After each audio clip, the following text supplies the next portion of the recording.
Documento 51. Os Adãos Planetários.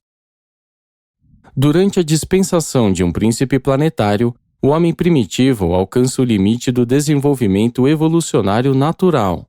E tal realização biológica é o sinal para que o soberano do sistema despache para o mundo em questão a segunda ordem de filiação, a dos elevadores biológicos. Esses filhos, pois há dois deles, o filho e a filha materiais, são geralmente conhecidos em um planeta como Adão e Eva. O filho material original de Satânia é Adão, e aqueles que vão para os mundos dos sistemas como elevadores biológicos sempre levam o nome desse filho original, o primeiro da sua ordem única. Esses filhos são uma dádiva material do Filho Criador aos mundos habitados. Junto com o príncipe planetário, eles permanecem no seu planeta de atribuição durante todo o curso evolucionário de tais esferas. A aventura em um mundo que tem um príncipe planetário não é muito arriscada, mas em um planeta apóstata, que é um reino sem um governante espiritual e privado de comunicação interplanetária, tal missão torna-se cheia de perigos graves. Embora não possais esperar conhecer tudo sobre o trabalho desses filhos, em todos os mundos de Satânia e de outros sistemas, outros documentos retratam mais totalmente a vida e as experiências desse interessante par, Adão e Eva, que veio do corpo dos elevadores biológicos de Jerusalém para elevar as raças de Urântia. Embora tenha havido uma falha nos planos ideais de melhorar as vossas raças nativas, ainda assim a missão de Adão não foi em vão. Urântia beneficiou-se imensamente da dádiva de Adão e Eva e, perante os companheiros deles e para os conselhos do alto, o trabalho deles não é considerado uma perda total. 1. A origem e a natureza dos filhos materiais de Deus. Os filhos e as filhas materiais ou sexuados são a progenie do Filho Criador. O espírito materno do universo não participa da produção desses seres que estão destinados a funcionar como elevadores físicos nos mundos evolucionários. As ordens materiais de filiação não são uniformes no universo local. O Filho Criador produz apenas um par desses seres em cada sistema local. Esses pares originais são diferentes pela sua natureza, pois estão sintonizados com o modelo da vida dos seus respectivos sistemas. Essa é uma medida necessária, pois, de outro modo, o potencial reprodutivo dos Adãos não seria funcional junto com aquele dos seres mortais em evolução dos mundos de qualquer sistema particular. O Adão e a Eva que vieram para a Urântia descendiam do par original de filhos materiais de Satânia.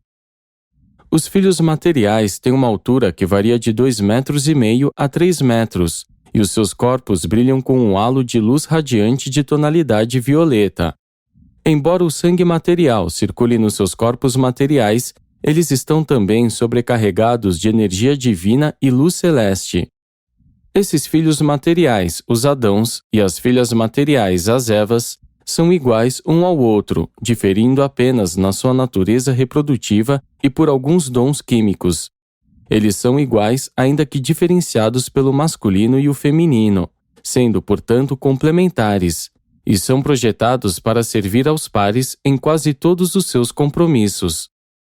Os filhos materiais desfrutam de uma nutrição dual. São realmente duais por natureza e constituição, compartilhando da energia materializada de modo semelhante ao dos seres físicos do reino, enquanto a sua existência imortal é totalmente mantida pela ingestão direta e automática de certas energias cósmicas de sustento. Caso falhe em alguma missão para a qual esteja designada, ou mesmo caso se rebele consciente e deliberadamente, essa ordem de filhos fica isolada, cortada da conexão com a fonte de luz e vida do universo. E, a partir daí, tornam-se seres praticamente materiais, destinados a levar a vida no seu curso material no mundo da sua designação, passando a ser obrigados a apresentar-se aos magistrados do universo para o juízo. A morte material encerrará, finalmente, a carreira planetária de tal infortunado e pouco sábio filho ou filha material. O Adão e a Eva, do par original diretamente criado, são imortais por dom inerente, exatamente como são todas as outras ordens de filiação do universo local. mas uma diminuição do potencial de imortalidade caracteriza os filhos e filhas deles. Esse casal original não pode transmitir a imortalidade incondicional aos seus filhos e filhas de procriação. A sua progenie é dependente para a continuação da vida de uma sincronia intelectual ininterrupta com o circuito gravitacional da mente e do espírito.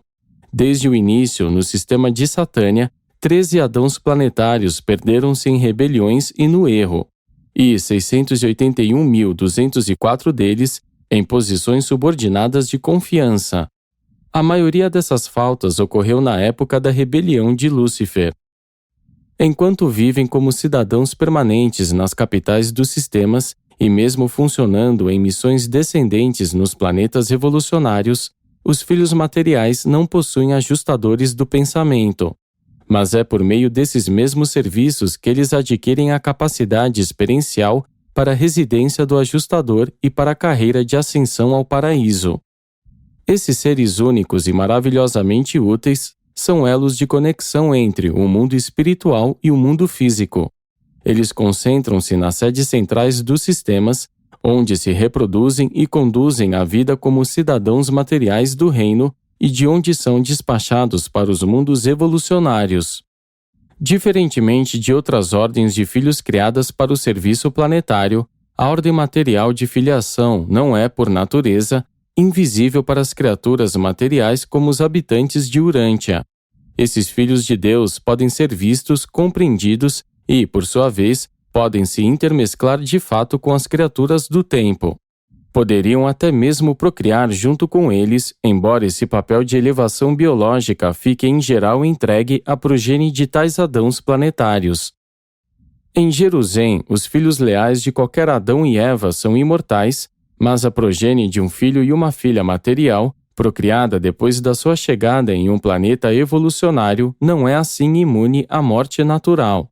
Ocorre uma mudança no mecanismo de transmissão da vida quando esses filhos são rematerializados para as funções reprodutivas em um mundo evolucionário. Os portadores da vida privam, propositadamente, os Adãos e as Evas planetários do poder de conceber filhos e filhas imortais. Se não caírem em falta um Adão e uma Eva em uma missão planetária, podem viver indefinidamente. Mas, dentro de certos limites, os filhos deles experienciam uma longevidade que decresce de geração para geração. 2. O trânsito dos Adãos planetários. Ao receber a notícia de que mais um mundo habitado haja alcançado o momento certo para a evolução física, o soberano do sistema reúne o corpo de filhos e filhas materiais na capital do sistema. E, depois da discussão sobre as necessidades deste mundo evolucionário, 2 do grupo de voluntários, um Adão e uma Eva do corpo sênior de filhos materiais, são escolhidos para empreender a aventura, submetendo-se ao profundo sono preparatório com o fito de serem enserafinados e transportados desde o seu lar de serviço solidário até o novo reino de novas oportunidades e perigos novos. Os Adãos e as Evas são criaturas semimateriais e, como tais, não são transportáveis pelos serafins.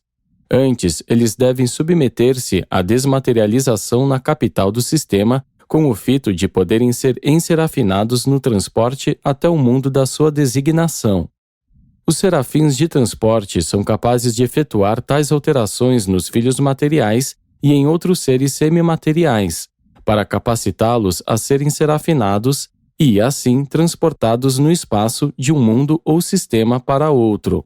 Cerca de 3 dias do tempo padrão são consumidos nesse preparo para o transporte, e é necessária a cooperação de um portador da vida para devolver tal criatura desmaterializada à existência normal quando o transporte seráfico chega ao destino. Ainda que exista essa técnica de desmaterialização, de preparo dos Adãos para o trânsito de Jerusalém até os mundos evolucionários, não há nenhum método equivalente para tirá-los desses mundos, a menos que todo o planeta esteja para ser esvaziado, evento para o qual é efetuada uma instalação de emergência, provido da técnica da desmaterialização, a qual pode abranger toda a população salvável. Caso alguma catástrofe física tornasse condenada a residência em um planeta de uma raça em evolução, os Melquisedeques e os portadores da vida instalariam a técnica da desmaterialização para todos os sobreviventes, e, por meio do transporte seráfico, esses seres seriam levados para o novo mundo preparado para a continuação da sua existência. A evolução de uma raça humana, uma vez iniciada em um mundo do espaço, deve prosseguir de modo totalmente independente da sobrevivência física daquele planeta. Mas, durante as idades evolucionárias, não é de se considerar que um Adão e uma Eva planetários deixem o mundo da sua escolha. Quando da sua chegada ao destino planetário, o filho e a filha materiais são rematerializados sob a direção dos portadores da vida. Todo esse processo leva de 10 a 28 dias do tempo de Urântia. A inconsciência do sono seráfico continua durante todo esse período de reconstrução. Quando a reconstituição do organismo físico se completa, esses filhos e filhas materiais encontram-se prontos, nos seus novos lares e seus novos mundos, para todos os intentos e propósitos, exatamente como estavam antes de submeter-se ao processo de desmaterialização em Jerusalém. 3. As missões adâmicas. Nos mundos habitados, os filhos e filhas materiais constroem as suas próprias habitações-jardim, sendo logo ajudados pelos seus próprios filhos. Usualmente, o local do jardim já teria sido escolhido pelo príncipe planetário, e a sua assessoria corpórea faz boa parte do trabalho preliminar da preparação, com a ajuda de muitos dos tipos mais elevados das raças nativas. Esses são os Jardins do Éden, assim chamados em homenagem a Edêntia, a capital da constelação, e porque são feitos segundo o modelo de grandeza botânica dos mundos sede dos Pais Altíssimos. Tais moradas-jardim são localizadas usualmente em um local recluso e em uma região próxima dos trópicos. São criações belíssimas para qualquer mundo normal. Vós nada podeis concluir sobre esses centros de beleza e cultura, se vos baseardes nas narrativas fragmentadas sobre o desenvolvimento frustrado que um empreendimento de tal ordem teve em Urântia. Um Adão e uma Eva planetários são, em potencial, a dádiva plena da graça física às raças mortais. A principal ocupação desse casal importado é multiplicar-se e elevar os filhos do tempo. Mas não deve haver mesclagem direta entre o povo do jardim e os do mundo. Por muitas gerações, Adão e Eva permanecem biologicamente segregados dos mortais evolucionários, enquanto constroem uma raça forte da sua ordem. Assim é a origem da raça violeta nos mundos habitados. Os planos para a elevação da raça são preparados pelo príncipe planetário e pelos seus assessores, e são executados por Adão e Eva. E desse modo foi, então, que o vosso filho material e a sua companheira foram colocados em uma grande desvantagem, logo que chegaram a Urântia. Caligástia fez uma hábil e efetiva oposição à missão adâmica, e, não obstante os administradores Melquisedeques de Urântia haverem prevenido devidamente a ambos, tanto ao Adão quanto à Eva, a respeito dos perigos planetários inerentes à presença de um príncipe planetário rebelde, esse supremo arqui-rebelde, por meio de um estratagema astuto, fez tais manipulações com o casal edênico que, colocando os dois em uma cilada, levou-os a violar o que estava estipulado para a missão de confiança deles, como governantes visíveis do vosso mundo. O traiçoeiro príncipe planetário teve êxito em comprometer o vosso Adão e a vossa Eva, mas falhou no seu esforço de envolvê-los na rebelião de Lúcifer. A quinta ordem de anjos, a dos ajudantes planetários, está vinculada à missão adâmica, acompanhando sempre os Adãos planetários nas suas aventuras nos mundos. Em geral, o corpo designado, inicialmente, conta com cerca de 100.000 anjos. Quando o trabalho de Adão e Eva em Urântia foi prematuramente deslanchado, após estes se haverem desviado do plano ordenado, foi uma das vozes seráficas do jardim que os admoestou a respeito da sua conduta repreensível. E a vossa narrativa dessa ocorrência ilustra bem a maneira pela qual as tradições, no vosso planeta, tenderam sempre a atribuir tudo o que é sobrenatural ao Senhor Deus. Por causa disso, muitas vezes os urantianos têm ficado confusos a respeito da natureza do Pai Universal, pois as palavras e atos de todos os seus coligados e subordinados, em geral, têm sido atribuídos a ele. No caso de Adão e Eva, o anjo do jardim não era outro senão o diretor dos ajudantes planetários, então no posto. Esse serafim, Solônia, proclamou a falta para com o plano divino e requisitou a volta dos administradores Melquisedeques a Urântia. As criaturas intermediárias secundárias são inerentes às missões adâmicas. Do mesmo modo que se dá com a assessoria corpórea do príncipe planetário, os descendentes dos filhos e filhas materiais são de duas ordens, a dos seus filhos físicos e a ordem secundária, de criaturas intermediárias. Esta última, que administradores planetários materiais, geralmente invisíveis, contribuem muito para o avanço da civilização e mesmo para subjugar as minorias insubordinadas que possam tentar subverter o desenvolvimento social e o progresso espiritual. As criaturas intermediárias secundárias não devem ser confundidas com as da ordem primária, que remonta a tempos muito próximos da chegada do príncipe planetário. Em Urântia, a maioria dessas criaturas intermediárias anteriores entrou na rebelião junto com Caligástia, e, desde Pentecostes, encontra-se enclausurada.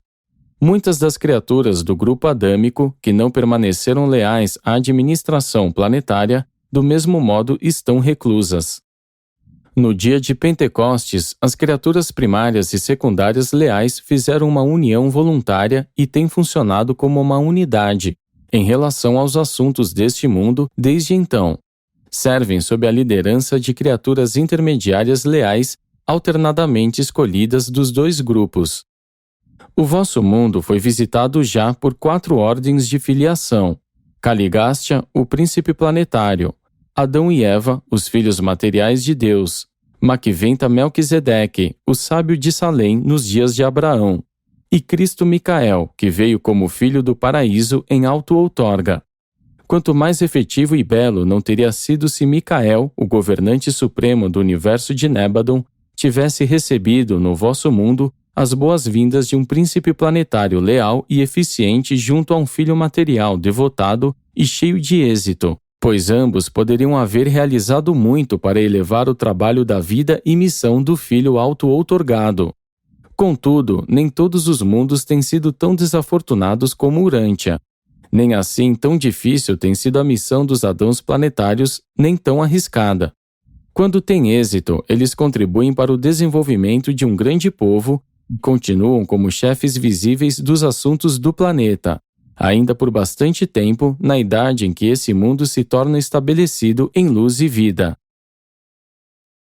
4. As 6 raças evolucionárias. A raça predominante durante as idades iniciais dos mundos habitados é a do Homem Vermelho, que geralmente é a primeira a atingir níveis humanos de desenvolvimento. Todavia, conquanto o Homem Vermelho seja a primeira raça a se desenvolver nos planetas, também os povos subsequentes de outras cores começam a surgir muito cedo nas idades da emergência mortal. As raças, as mais iniciais, são ligeiramente superiores às posteriores. O Homem Vermelho está muito acima da raça índigo-negra.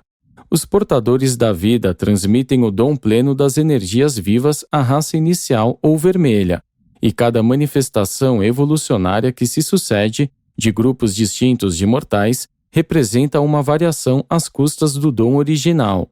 Até a estatura dos mortais tende a decrescer, do Homem Vermelho em diante até a raça índigo, se bem que, em Urântia, hajam surgido traços inesperados de gigantismo nos povos verdes e alaranjados. Nos mundos que possuem todas as 6 raças evolucionárias, os povos superiores são os da primeira, da terceira e da quinta raças, a vermelha, a amarela e a azul. As raças evolucionárias, assim, alternam-se em capacidade de crescimento intelectual e desenvolvimento espiritual. A segunda, a quarta e a sexta raças sendo ligeiramente menos dotadas. Essas raças secundárias são as dos povos que acabam ausentes em certos mundos. São as raças que foram exterminadas em muitos outros. É um infortúnio que, em Urântia, tenhais perdido, em grande escala, os homens azuis superiores, excetuando no que eles perduram na vossa miscigenada raça branca.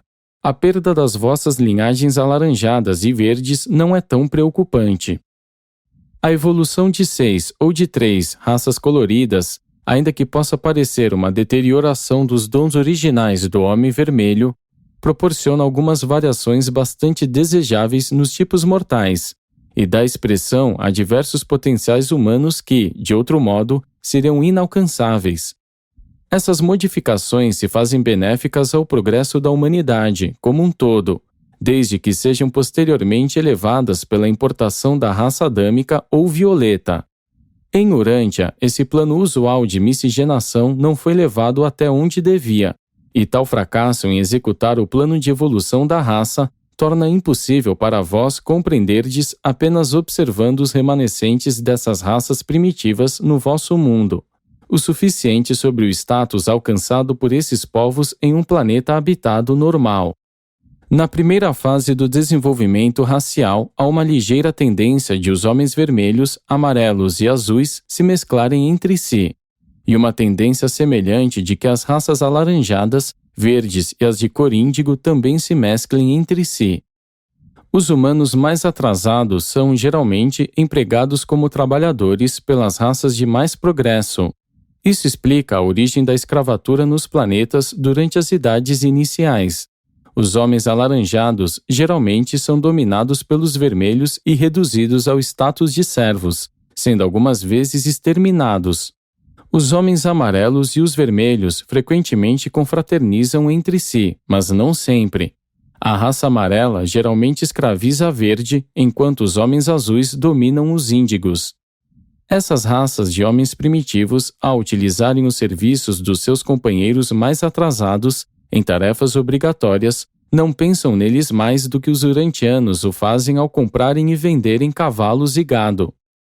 Na maioria dos mundos normais, a servidão involuntária não sobrevive à dispensação do príncipe planetário, ainda que os deficientes mentais e delinquentes sociais sejam, muitas vezes, compelidos ao trabalho involuntário. Mas, em todas as esferas normais, essa espécie de escravidão primitiva é abolida logo depois da chegada da raça adâmica ou violeta importada. Essas 6 raças evolucionárias estão destinadas a se misturarem e se elevarem pela miscigenação com a progênie dos elevadores adâmicos. Todavia, antes da amalgamação desses povos, os povos inferiores e os inaptos são amplamente eliminados. O príncipe planetário e o filho material, junto com as outras autoridades planetárias indicadas, decidem sobre a aptidão das linhas de reprodução. A dificuldade de executar um programa radical como esse em Urântia consiste na ausência de juízes competentes para decidir sobre a aptidão biológica ou inaptidão dos indivíduos das raças do vosso mundo. Apesar desse obstáculo, quer parecer que deveríeis tornar-vos capazes de concordar com o fim da confraternização biológica com as vossas cepas mais acentuadamente ineptas, defeituosas, degeneradas e antissociais. 5. A miscigenação racial, a dádiva do sangue adâmico. Quando um Adão e uma Eva planetários chegam a um mundo habitado, já foram plenamente instruídos pelos seus superiores quanto ao melhor modo de efetuar o aperfeiçoamento das raças ali existentes de seres inteligentes. O plano para os procedimentos não é uniforme. Muito é deixado para a decisão do casal que faz a ministração, e os erros são frequentes, especialmente em mundos desordenados e insurrectos como Urântia. Em geral, os povos violetas não começam a misturar-se com os nativos do planeta antes que o seu próprio grupo haja alcançado mais de 1 milhão de representantes. Nesse meio tempo, porém, a assessoria do príncipe planetário proclama que os filhos dos deuses desceram, por assim dizer, para unir-se às raças dos homens. E o povo aguarda ansiosamente o dia em que irá ser feito o anúncio de que aqueles que forem qualificados como pertencentes a uma cepa racial superior poderão seguir para o jardim do Éden, a fim de ser, ali, escolhidos pelos filhos e filhas de Adão como pais e mães evolucionários da nova ordem de combinação racial da humanidade. Nos mundos normais, os Adãos e as Evas planetários nunca se acasalam diretamente com as raças evolucionárias. Esse trabalho de aperfeiçoamento biológico é uma função da progenie adâmica. E esses adamitas não se espalham entre as raças. A assessoria do príncipe é que traz os homens e as mulheres superiores até o jardim do Éden, para o acasalamento voluntário deles com os descendentes adâmicos. Assim, na maioria dos mundos, é considerada a mais alta honra ser selecionado como candidato ao acasalamento com os filhos e filhas do jardim. Pela primeira vez, as guerras raciais e outras lutas tribais diminuem, enquanto as raças do mundo, cada vez mais intensamente, esforçam-se para qualificar-se e serem reconhecidas e admitidas no jardim. Vós não podeis ter senão uma vaga ideia de como essas lutas competitivas chegam a ocupar o centro de todas as atividades em um planeta normal. Todo esse esquema de aperfeiçoamento da raça foi prematuramente rompido em Urântia. A raça violeta é um povo monogâmico e todos os homens e mulheres evolucionários que se unem aos filhos e filhas adâmicos prometem não tomar outros parceiros e instruir os seus próprios filhos ou filhas a serem monogâmicos da mesma maneira. As crianças de cada uma dessas uniões são educadas e treinadas nas escolas do príncipe planetário, e então se lhes permite ir de volta à própria raça dos seus progenitores evolucionários para se casarem ali em meio a grupos selecionados de mortais superiores. Quando a linhagem, vinda dos filhos materiais, estiver acrescentada às raças mortais em evolução dos mundos, uma era nova de maior progresso evolutivo é iniciada. Em seguida, essa fusão procriadora das aptidões importadas e traços supraevolucionários, é produzida uma sucessão de avanços rápidos na civilização e um grande desenvolvimento racial.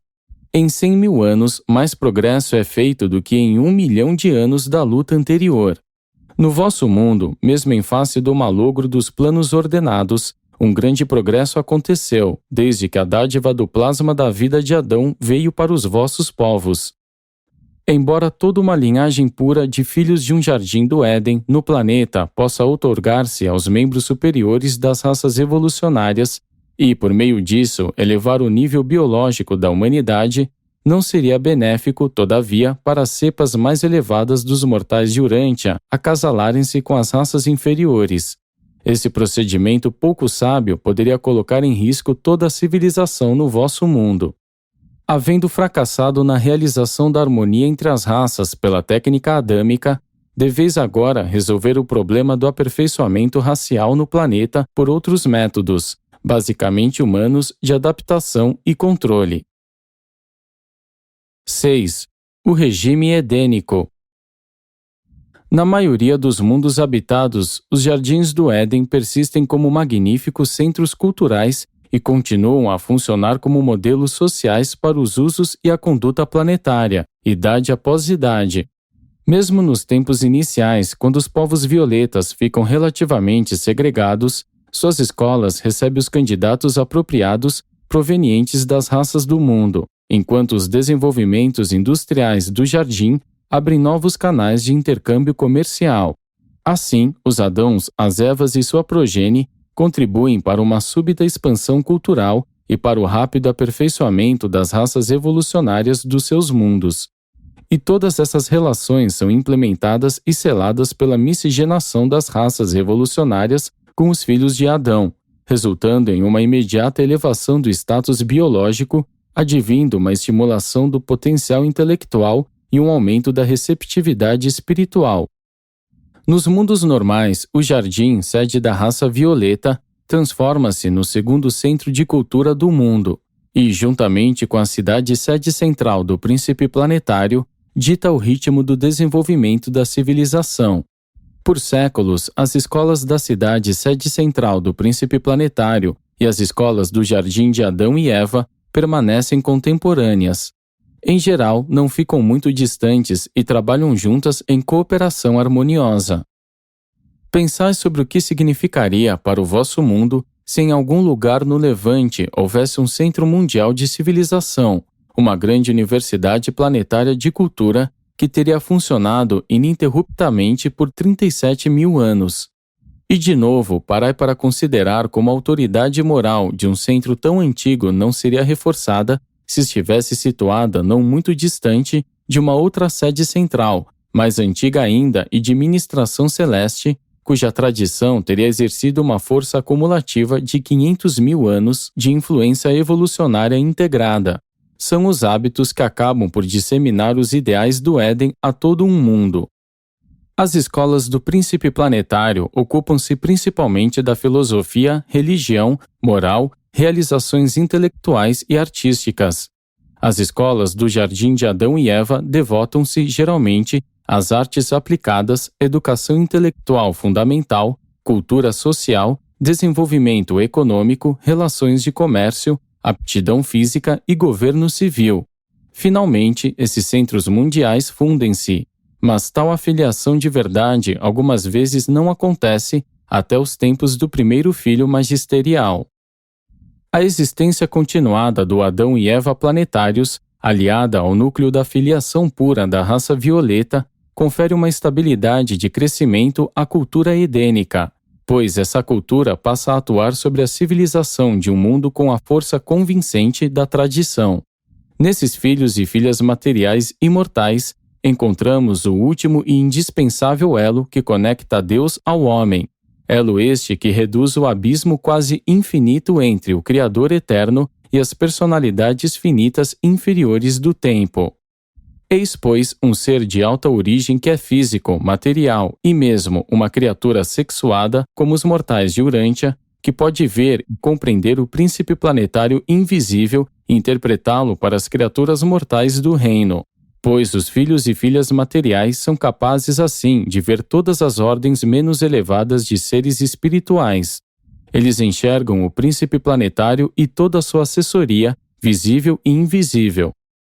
Com o passar dos séculos, por meio da amalgamação da sua progenie com as raças dos homens, esses mesmos filho e filha materiais passam a ser aceitos como ancestrais da humanidade, como pais comuns dos agora misturados descendentes das raças evolucionárias. O propósito é que os mortais que começam em um mundo habitado tenham a experiência de reconhecer 7 pais. 1. O pai biológico, o pai na carne. 2. O pai do reino, o Adão planetário.